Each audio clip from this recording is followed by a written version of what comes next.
presentation of AIT.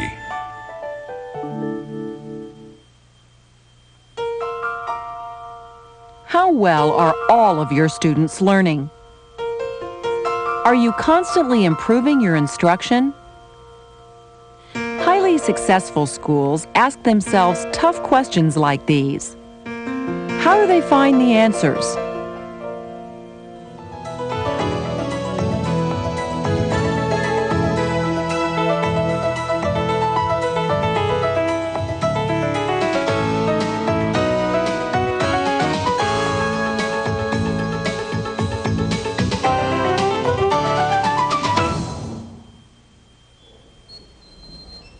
Monitoring student progress. It can be as casual as a principal visiting a classroom, or as formal as a standardized test.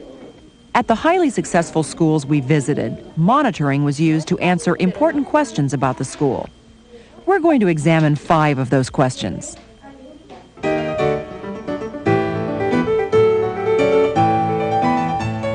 Jimmy tells me he's in the top 98% of his class. That sounds pretty good. Hey, come back here. Good morning. Where are you going? Good. That's where you belong. Nancy Ishinaga inherited a school with severe problems. When she became principal of Bennett Q Elementary in Inglewood, California, she asked herself, where are the students now? What is the level of academic achievement in this school? And she quickly found out. When I first came here, this was in '74, and the first test scores, state test scores came out. Our third graders were reading at a 3 percentile, which is, you really can't get lower than 3 percentile. And I approached the staff with it. I said, 3 percentile, you know what that means? It means either the kids are all retarded or something's not happening here, something's wrong with the program. Now, which is it?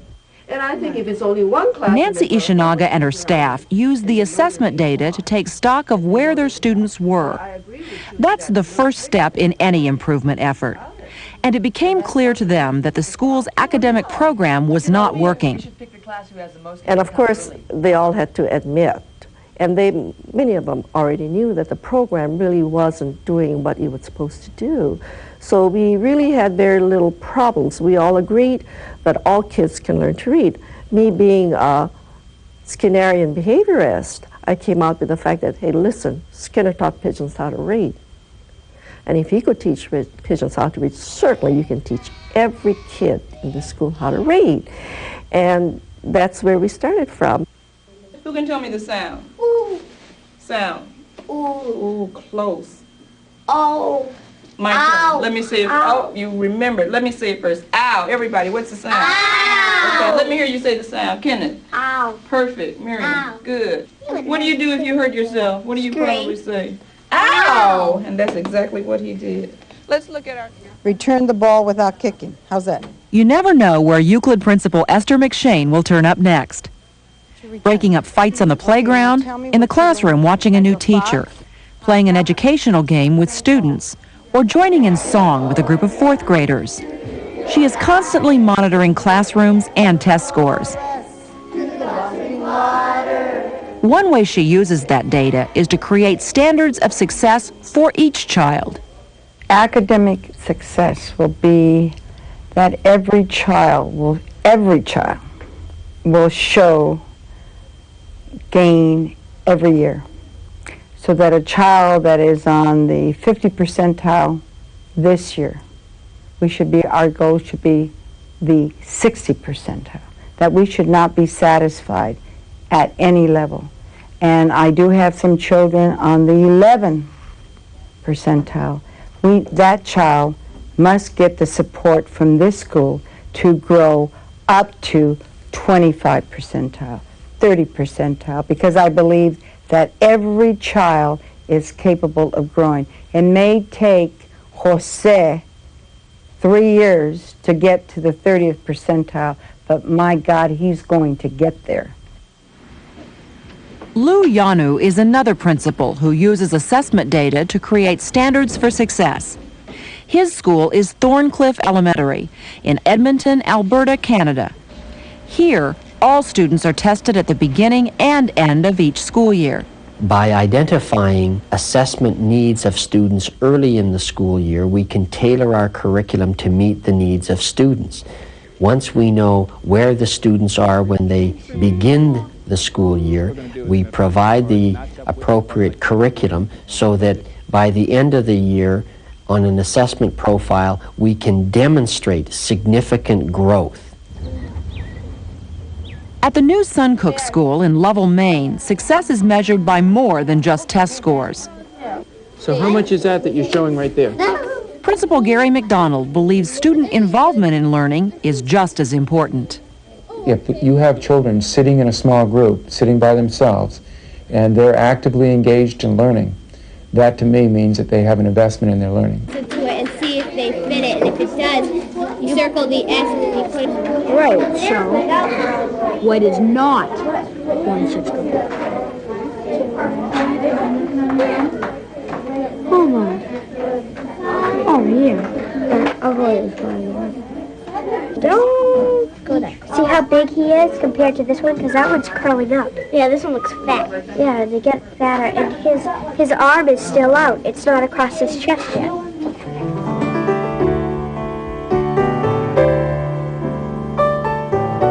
To make sure her students master the school's key learning objectives, Nancy Ishinaga and her staff have created a rigorous curriculum. And they monitor student progress to see if it's working. In other words, we have a very well-defined curriculum, and I monitor what happens in the classrooms by periodic tests, which the teachers all give, and every teacher in every grade level gives the same tests. They turn in the results to me, and we go over them together to see where strengths and weaknesses might be, where changes in the tests or changes in the curriculum need to be made. I think there's too many papers here and too many things to look at. Could you guys kind of take a look at them and come up with something that's more usable for you guys? Could we even give it, instead of 1, 3, or 4, could we give it a content score and a mechanic score? Yeah. Because they have something to do with one another, but they're two different things. It's too hard to consolidate them. Right. Yeah, that might be easier. That would be easier. Giving them 2 separate scores. Yeah. Because if the content is there, you can focus in on the mechanics and teach those. And that way you really, when you look at the papers, you're really narrowing, well, what do I need to work on? I need to work on mechanics, or do I need to work on whether or not they can develop ideas? So you think the content... It doesn't mean that we control everything. It means that within a certain parameter, the teachers have all the freedom they want. So if you go into every class, every teacher teaches differently, and different things go on. However, the basic framework is there so that everybody learns what they need to learn. What does this activity look like to you? Some people call it chaos, but new Suncook principal Gary McDonald calls it active learning. Well, I think from the casual observer, certainly, you'd begin to question what was happening. There's kids all over the place. You know, there's a lot of noise, a lot of interaction. I think when you get more involved in sitting down and being with the kids and watching them interact with the different centers, then you find that there's a tremendous amount of learning going on. These students seem involved in their lessons, but can teachers really monitor and assess the learning going on here? There's a tremendous amount of assessment that goes on within a day and within the center time. The teacher is interacting with the children individually. They're looking at each of the centers and creating, through observation, a real assessment of where each of the children are at as they move through their center time. And that's a part that we begin to talk about as staff as to what is the appropriateness of the activity. And it comes back to the question we ask often during the day is, what are we doing and why are we doing it?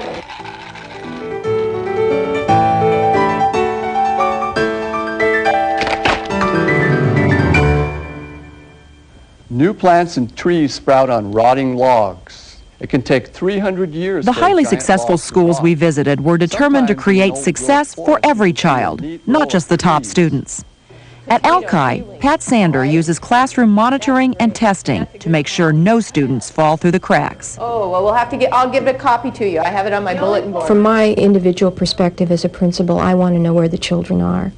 I try and get into the classrooms every day and monitor what's going on in there. good writing.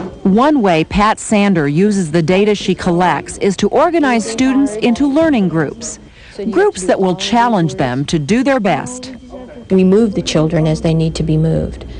Through the frequent monitoring, if we start to assess that a child's taking a growth spurt in education, then we'll move them to a group that's more appropriate to them. If we find out that maybe they've slowed down a little bit and the group that they're with is moving at a faster pace, then we'll move the child again. In the first semester of the school year, the first 90 days, we moved approximately 10 to 15% of the children. So it's not a tracking system once they're put into a group, but we monitor that and watch where they're going. The last site council meeting. Alki has a site council, sort of like a board of directors that helps run the school. 4 parents of Alki students are on the council, and they are closely involved in the details of student monitoring at their school. Moving right along. Alki School has a diverse student body. The site council wants to be sure there is no achievement gap for minority students. And so one of the things we're doing in this, in this group of parents and teachers is looking at test scores. How are test scores of minority kids? Is the difference between them increasing or decreasing? And also, but look at for black children, look at the increase in the percentage of kids that are in the top 3, or in the middle. Within the middle. It went from 65% up to 90%. Okay, so in terms of that part of the bell curve, we said, hey, we're doing okay here. Except that this means that they were in the top 3. So all these things that we're doing at this school, are they making a difference for kids? What's happening, do you think? Back at New Suncook School, teacher Linda DeShane is also determined to see success for every child. What does he have for food? Ketchup? Just plain ketchup? Her learning centers work because she carefully monitors and knows each student. The children are in control of their choices, but the teacher is responsible for finding out the needs of the kids and giving them choices within a range of activities. And when you have children long enough, you can almost tell when a child is choosing something because it's easy or because it's he'll get done quickly, or if he's choosing it because it's a challenge. It's been successful for us. I mean, we feel comfortable with it.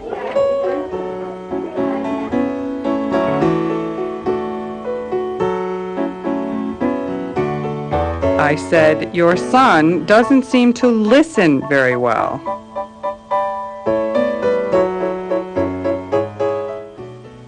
And now you got the right answer. Now let's see what you can do here. Same thing here. This is you have to borrow from here to make it into a 10, right?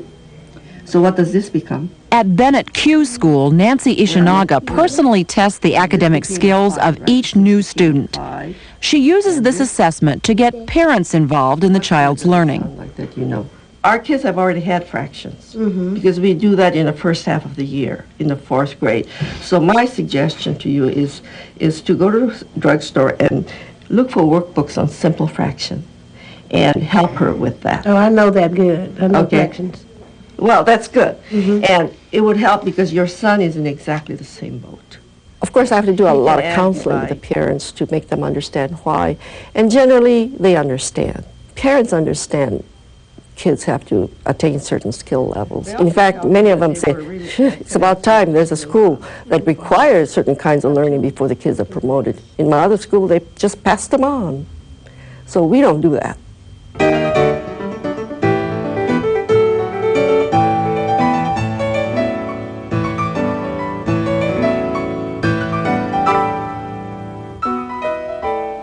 Spiders, mice, and snakes live in the forests. At Alki School, 2nd and 3rd graders are grouped together at what's called the primary level. 4th and 5th graders at the intermediate level. This is part of the early childhood model, pioneered by Louise McKinney. We say in our early childhood model schools that if a child doesn't learn in the way we teach him or her, then it's our responsibility to teach the way that child learns. Did anything happen to him after he drank it? No. Yes. So should we say no freckles yet? Not. Did he sit and watch for them? Diane Tompkinson is a teacher at Alki. She was looking for a way to improve her students' listening skills. A staff development expert from outside the school showed her how to use an instructional technique called Story Painter. The children paint a picture to present their vision of what a story is about. Brains moving? All right. What do you want to say about Chapter 3? What do you think Sabun was illustrating here? I think she was illustrating with the freckled juice, and he was mixing all the things up together. Okay, how do we want to say that? The main idea of what he was doing in Chapter 3? Andrew was what? Andrew was... What was he doing? Was the verb? making freckled juice for freckles. He was making... The more strategies and methods you have, the more children you reach, and the more interesting it becomes. And I think that's a key thing we're finding nowadays, is letting children know there is more than one path to the house. And they're all acceptable and appropriate. And so that you have children taking risks in learning. You have a lot more staff taking risks. You see, there's so many things at work. And it's exciting to try out a wider variety. At the highly successful schools we visited, the educators were constantly monitoring student progress. Monitoring helped them answer important questions about the school, such as, how do we define success? And are any students falling through the cracks? Successful schools are in a constant mode of self-improvement. They use monitoring to judge their efforts. Bottom line is student achievement. And we need to continue to work on it. We need to focus in an area. We need to grow in that area. And as we see growth in that area, we need to identify another area so that we can continue to build on techniques, strategies that can equal success for children.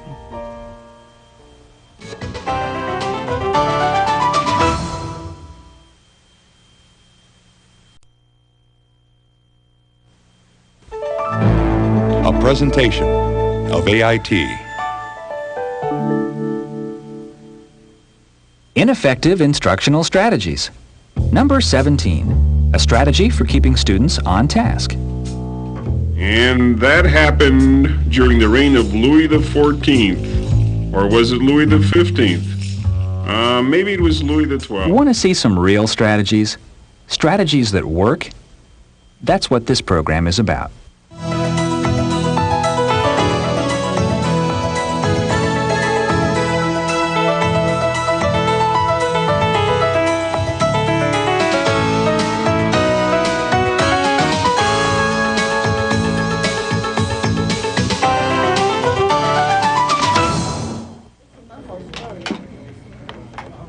In highly successful schools, the educators work to develop effective instructional strategies, strategies that produce results for their students in their schools. In this program, we'll examine 5 strategies these schools use.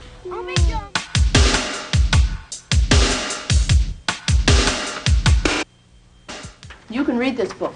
So I'm going to start by reading my book. Successful schools create effective ways to group students for instruction. You can either listen to me.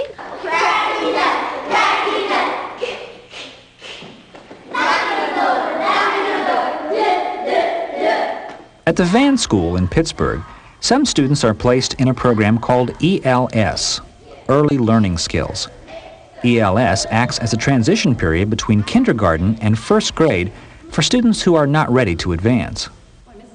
If you give them a year to learn the importance of language and work on fine motor skills, listening, attention span, and you also give them a year to build up their confidence, they usually do very, very well.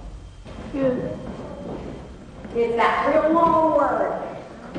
Cornucopia. That's it. Van Principal Doris Brevard is a strong supporter of the Early Learning Skills group. She calls it an ounce of prevention. We feel here if you can solve the problems, if you can get the children help at a very young age, then that will eliminate the more serious problems when they get older. That's why we stress in the beginning of the reading instruction that the children master whatever is being taught before they move on. Like other kids, the ELS students can't keep their hands off the school's computers, but they aren't playing games. They're using educational software that Nadine Dega developed with her husband. Well, who do you think he's the boss of? Of the soldiers. Of the soldiers? Wow, do you think that's an important job? When you see something that the kids really like and it's valuable to them and something's working and getting through to them, it makes us all excited. You know, and the extra work and the extra time, you don't mind doing it if you see results. And if you'd see these kids' faces whenever they're working at the computer, it's just exciting. Alki principal Pat Sander is also a strong believer in grouping to support instruction. She and her teachers monitor to find each student's individual learning style. Then they create instructional groupings based on the children's needs. We move the children as they need to be moved.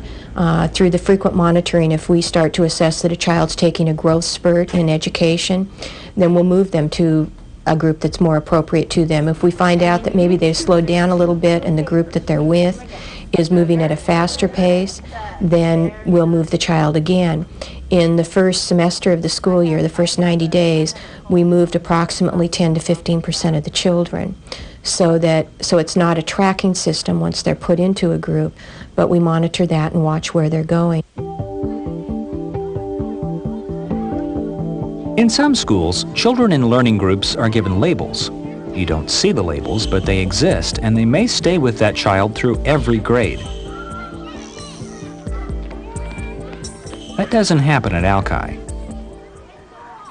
The basic philosophy goes back to all children can succeed, and when you place labels on children, expectations for those children accompany those labels. And what we wanted was to make sure that we weren't holding children back because there was a label that was put on them because of some bureaucratic need to rationalize how monies was being spent.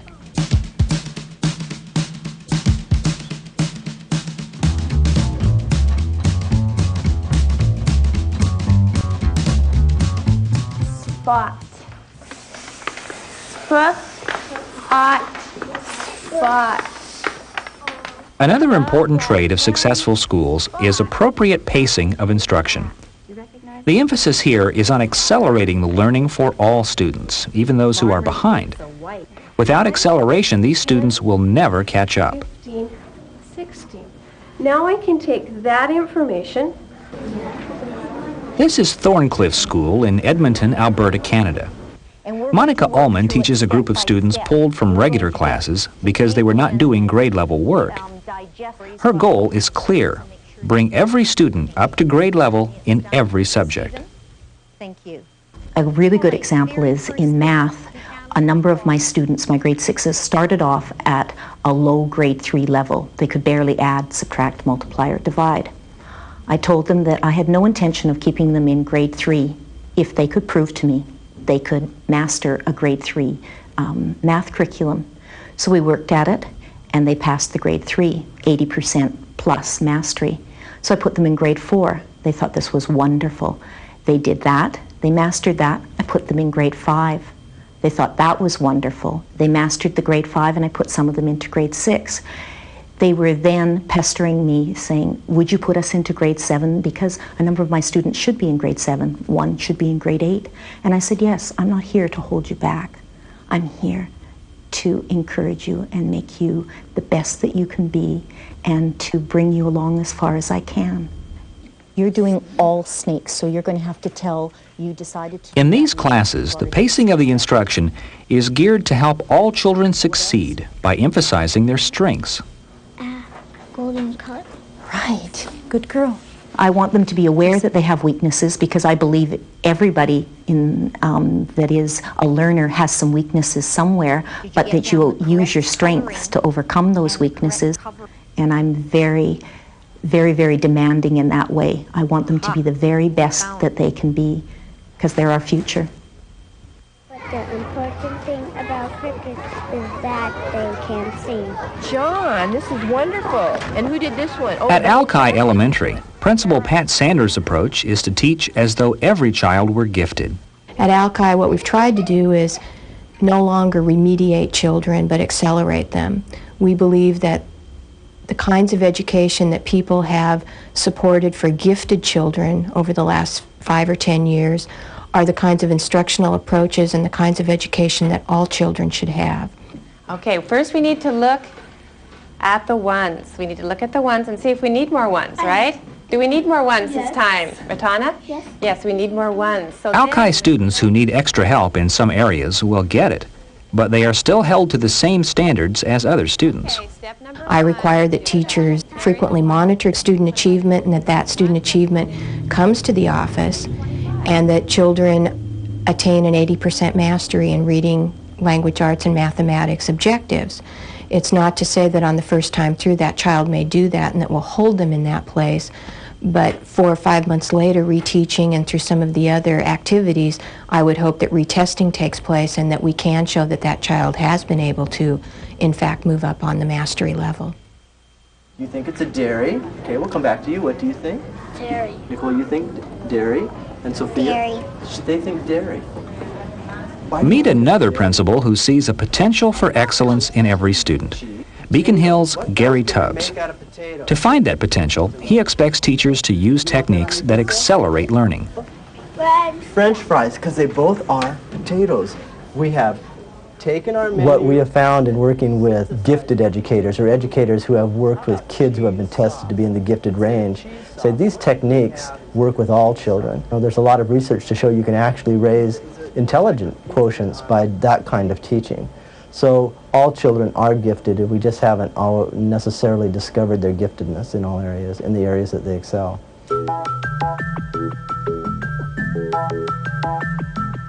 Mrs. Crenshaw, I think this time your students have gone a bit too far. We need insect-free shirts. Highly successful schools demand that students be involved in their own education. Teachers at these schools use instructional approaches that promote active and enriched learning. At Alki School, 2nd and 3rd graders are grouped together at what's called the primary level, 4th and 5th graders at the intermediate level. This is part of the early childhood model, pioneered by Louise McKinney. We say in our early childhood model schools that if a child doesn't learn in the way we teach him or her, then it's our responsibility to teach the way that child learns. We also know that all of our children are not analytics, and that analytics might do well working with workbooks, but the majority of the children in our schools who do not learn well tend to be very global learners, and so they learn better when they have context and meaning. Looks like turkey. What's it feel like? To provide context and meaning for their students, Alki teachers Diane Tompkinson and Lori Eba are about to lead a field trip to the beach. The trip will complement the students' classroom lessons on sea life. The first step is getting the students ready for the trip. Do you think we need to know a lot more to become beachologists? Yes. Okay, do you think our trip to the beach tomorrow is going to be something that we're really going to learn a lot of things on? Yes. Do you think it's going to help us? The next day, the students enjoy some hands-on learning. The teachers hope this active experience will motivate kids to learn more about sea life. See all of these little areas underneath here? All of these little areas underneath here are their feet. They're 2 feet, and that's what they attach to the rocks with. Successful schools use a variety of approaches and techniques. The same students who went to the beach now put together their own books about the field trip. They'll write poetry, create math story problems around sea life, and do art projects about the creatures they saw. How many shells? It's a way to bring real-life experience so that the child can then take that information back and write about things. They become totally engrossed in what it is that they're doing, and the motivation is there, the feeling that, God, we want to learn all we can about it, and it just seems to create a feeling in them that they can do it and they want to do it, and it has meaning to them, and I think that's the whole point of what we're doing for kids, is to create meaning for them.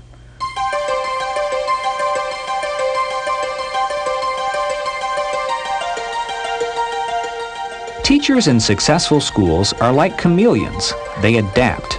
They know how to customize instructional materials and methods for their classrooms. The driving force is student needs, and the adaptations help reinforce the school's instructional mission. Well, I hope you're ready to have some fun this afternoon. We're going to do an investigation that deals with, guess what? Matter. What is matter? Anybody know? You have an idea? Yes. At the Rice School in Dallas, science teacher Georgia Beatty has a terrific imagination. She uses common materials found at home to create original and active lessons for her students. Okay, now you need just some rolling. You don't need any more liquid.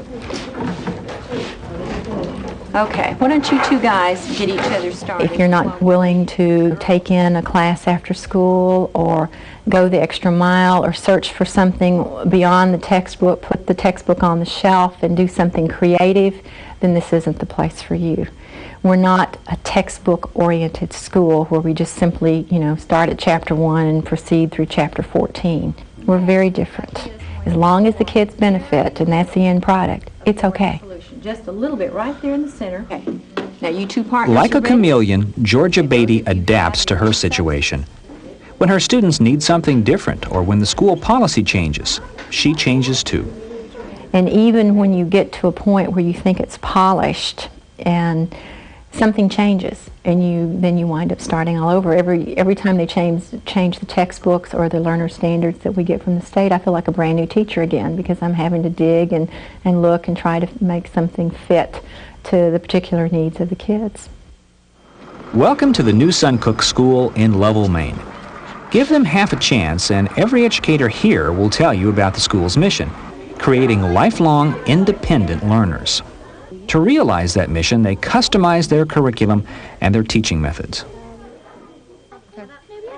Rhonda Poliquin is a 4th grade teacher at New Suncook.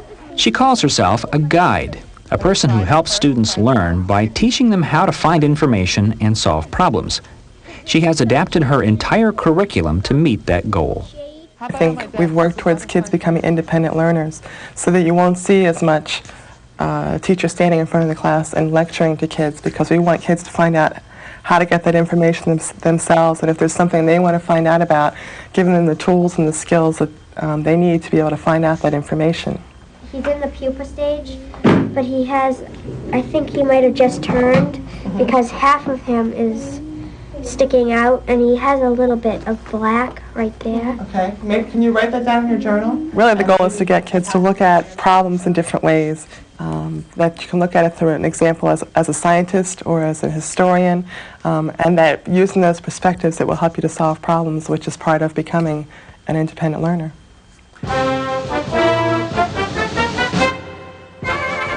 Introducing the Chi-Square Marching Band.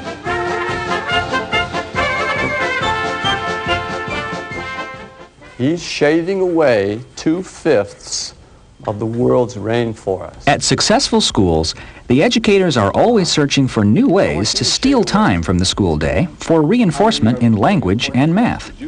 For example,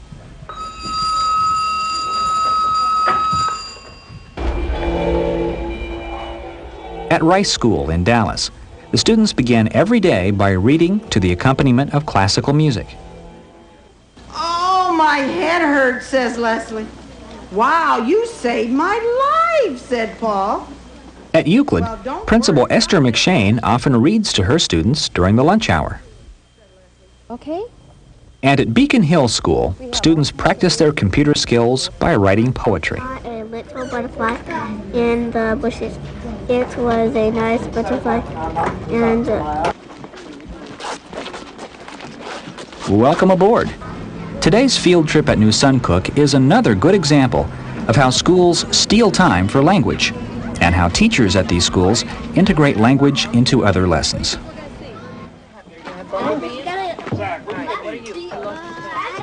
Here's the story of a sorry caterpillar by the name of Benny Miller. Benny Miller is a song about a caterpillar who dreams of being a butterfly. But after his transformation, he is captured and becomes part of a boy's collection. It's really ironic now to think that Benny Miller had to die So poor Benny died because some little boy caught him for his collection. Now would you like to draw some pictures to go with that? Okay, great.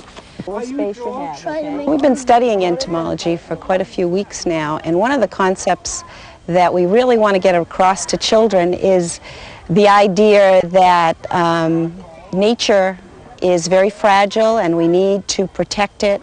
This is a literacy activity. We like to bring literacy experiences into the field, and it also might inspire some of their own writing when they get back to the class.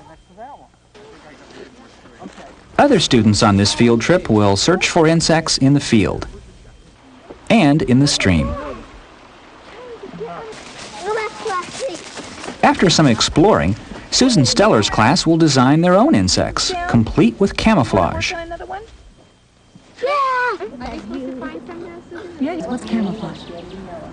By combining entomology with language and art, the new Suncook teachers help strengthen basic communication skills. Plus, it's just plain fun.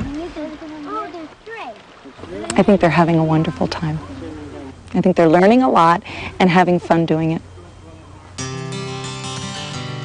At the highly successful schools we visited, the educators develop instructional strategies that work for their students. They group for instruction. They carefully pace instruction to accelerate students. They create active and enriched lessons. They customize instruction to their students' needs. And they steal time for language and math. These strategies are designed to help every child succeed.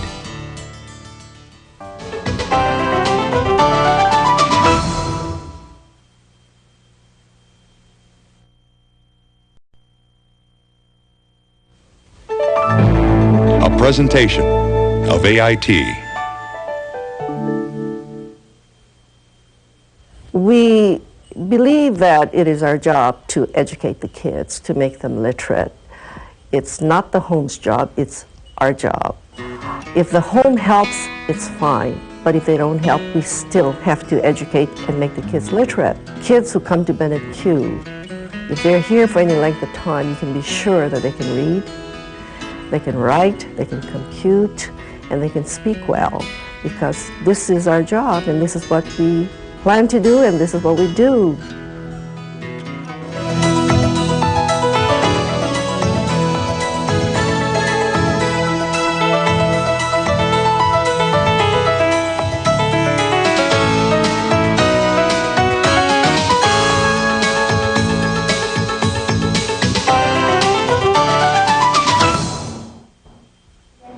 Seven plus 2 is 9, so 9 take away 2 is 7.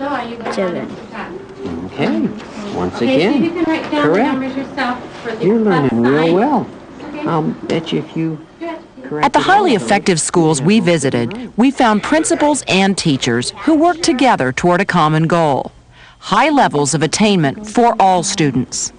At the Euclid School in Los Angeles, Principal Esther McShane and her staff focus on student learning. Honoring the Hispanic Cultural Month. We're only here for one reason, and that is to educate children. And I'm responsible for the education of every single child that enters this gate. They have entered my sphere of life, so I am responsible for it, and I need to provide the climate, the environment where learning can take place.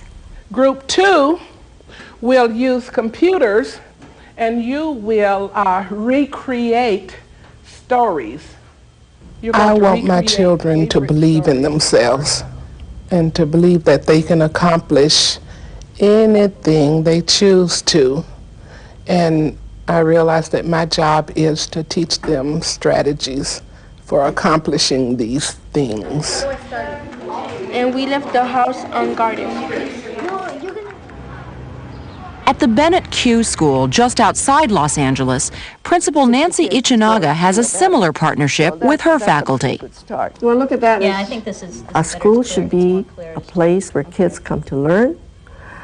A school should be a place where a kid succeeds and where a kid is valued.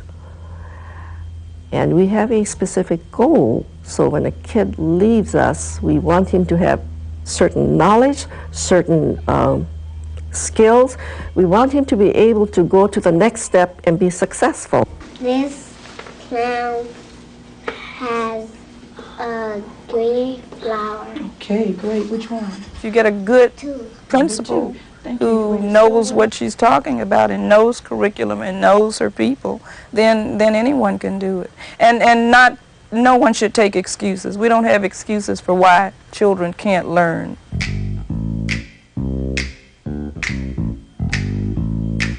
First, you have to get their attention. I pledge allegiance to the flag. When principals and teachers focus on learning for all students, the first priority is maximizing the time available for learning to take place.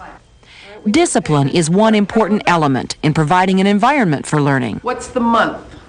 You can tell me the name of this month. Philip. November. Excellent. What letter does the word... At the Van School in Pittsburgh, Principal Doris Brevard feels strongly about her role. The principal must provide the atmosphere, and then it's the teacher's job to teach. But if that teacher can go into his or her classroom and teach 35 minutes of the 40-minute period, then something will be accomplished.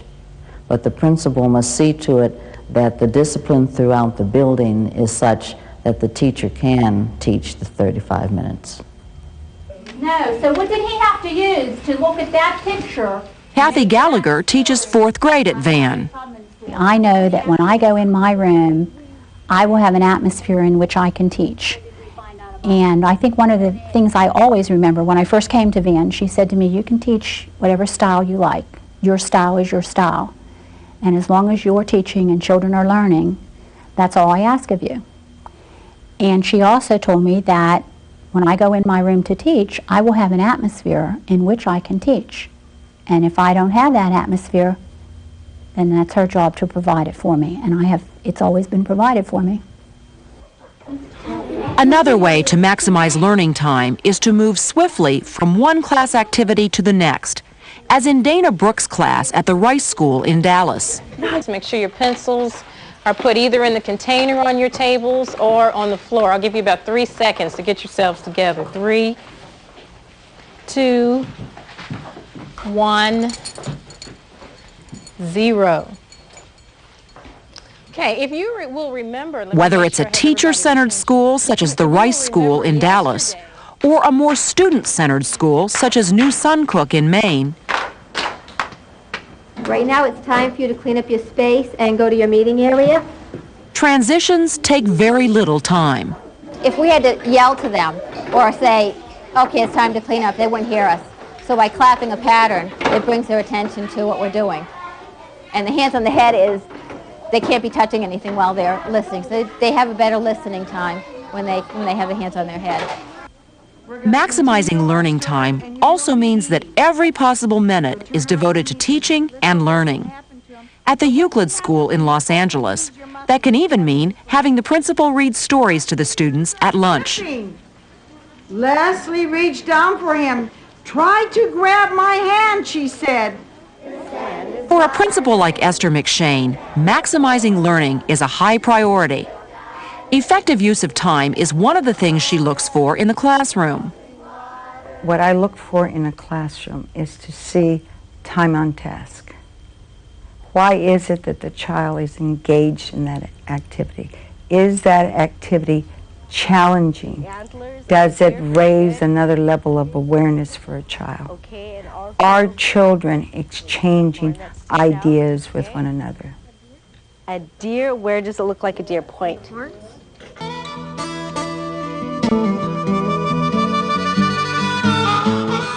All I'm saying is that if you'd been a little more proficient in math, this would have never happened.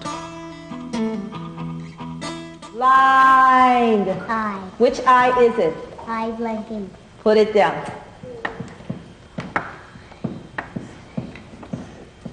At the Van School in Pittsburgh, their goal is for all students to master the academic content. The curriculum is structured to help students achieve that goal. We're going to do this step by step. We're going to get it right. Okay? The primary level is the foundation for the educational system.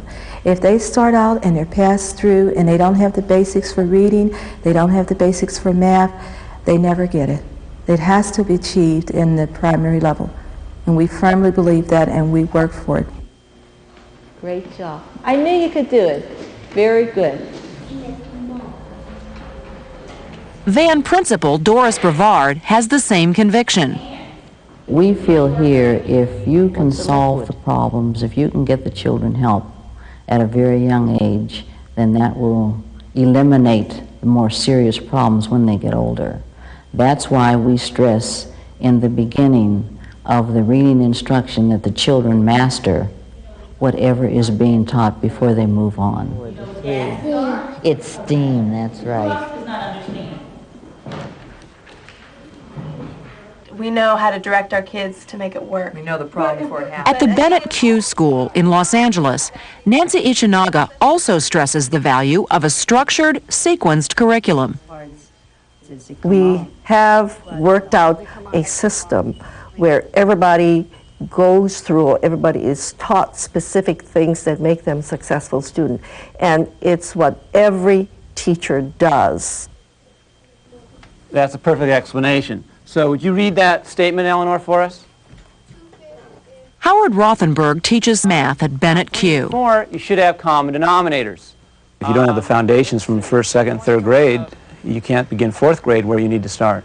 And you have to go back and remediate, and you're losing time, and the children, and that's what happens in most inner city schools. The children are years behind because every year has to go back and repeat what they did not learn previously. Well, we do not have that problem here for the most part. So that they can see if they've forgotten that they multiplied everybody. What'd you multiply by here? 3 to get 9 12. That's just what I meant. We have a very structured curriculum at each grade level, and every teacher knows what he or she is responsible to teach, so that the following year's teacher can take up at that spot, and the kids are pretty much at grade level, and you're able to start there and work from that point. One of the very important things about our school is that our kids are held accountable for their learning. In other words, we have expectations by grade level for every kid, and the kids and the parents know from the very, very beginning that if they are in kindergarten, these are the things they have to master before the year is over, and if they don't, they probably will not go on to the next grade. Parents understand kids have to attain certain skill levels. That's not new. In fact, many of them say, it's about time there's a school that requires certain kinds of learning before the kids are promoted. In my other school, they just passed them on. So we don't do that. At the Alki School in Seattle, the curriculum is more flexible. Principal Pat Sander is just as concerned about success for all students, but she has her own approach for reaching that goal. We believe that the kinds of education that people have supported for gifted children over the last 5 or 10 years are the kinds of instructional approaches and the kinds of education that all children should have. So that instead of saying you have to crawl before you walk, some children may in fact walk and go back and learn to crawl later. Now, we're going to be doing quite a few things over the next several weeks to celebrate and continue our study of the rainforest. What I'd like you to do now is take your spelling paper, because our spelling words this week are rainforest words. Fred Pruitt teaches at Alki. His class is studying the rainforest in science. That content is also used to teach spelling and build vocabulary. All right. The word Amazon, to teach punctuation, the M or the A? And also math. He's shaving away 2/5 of the world's rainforest. Whether a school uses a highly structured, sequenced curriculum or one that is more flexible, in highly effective schools, the emphasis is always on mastering academic content. I have a job to do. I'm going to be with these children for 1 year, and my goal is to help them want to learn and to learn as much as they can in that 1 year, because they're not going to get that chance again.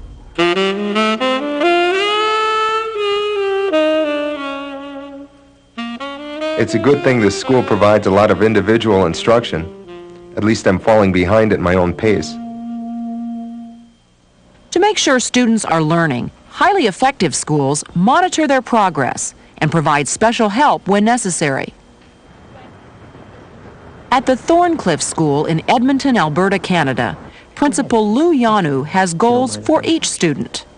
We have identified for each individual a learning profile so that over the course of the time that the student is in the school, whether it be 1 year or 7 years, kindergarten through grade 7, we would be able to track their progress. The goal is that every child is capable of high levels of success, and that what we wish to see for each individual child on a year-to-year basis is growth from September through June, and that growth profile continue to raise as they continue on at our school. A story that you're thinking of? Another one of our goal statements and belief statements is that if children can't learn the way we teach, then we must teach the way they learn. If a child in a classroom is having difficulty learning, the teachers have committed themselves to working with that child. Aha. Okay, now sometimes we're in places where we sit really close to each other, and what happens, you had mentioned to me earlier, Jared, something that you want to do when you feel kind of squished. What do you want to do? You want to what? Push them away and get them out of the way because you feel squished. And then what happens, Chris, when somebody pushes you, what do you want to do? Push them back. Push them back. And then what happens? And then, sure enough, you end up in a fight. There's no doubt about it. But we're going to practice some skills today so that hopefully you will remember not to want to go, get out of here, okay? This is called ignoring distractions.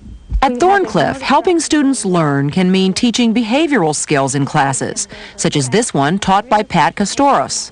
The purpose in having the kids come into the skills program is that the teachers have checklisted certain behaviors in the classroom that they notice that they're lacking in those particular skills, and so need practice in those areas.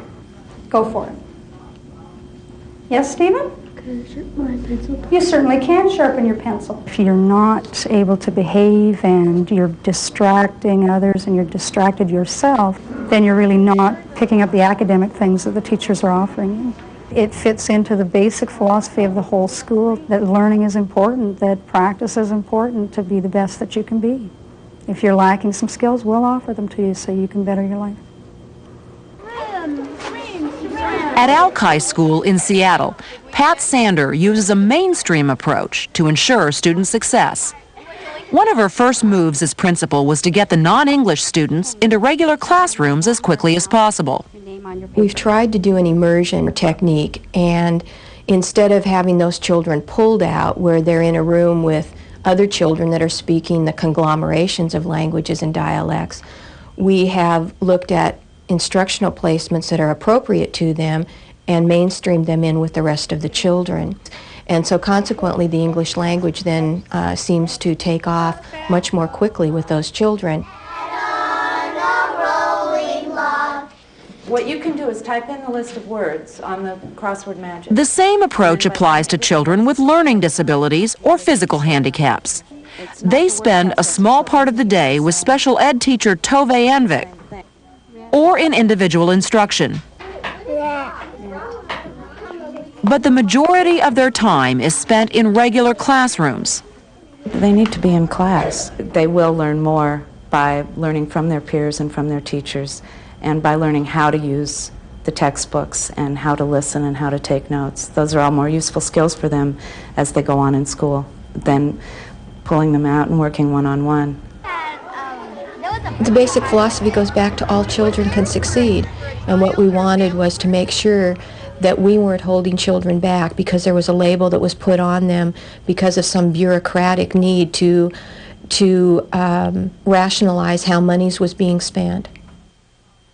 It takes a combination of factors to make a successful school, but an emphasis on essential learning skills is one of the most important. The schools in this program maximize the time available for learning. They design a curriculum that stresses mastery of academic content, and they provide support for students who are not succeeding. I think that a child who doesn't feel good about himself cannot feel good about the world. So we try to make every one of our kids successful, at least academically. So whatever may be wrong with another part of his life, at least this part is good. And we hope that for many of them, this will carry them through. And I think it will. I really do believe that it will.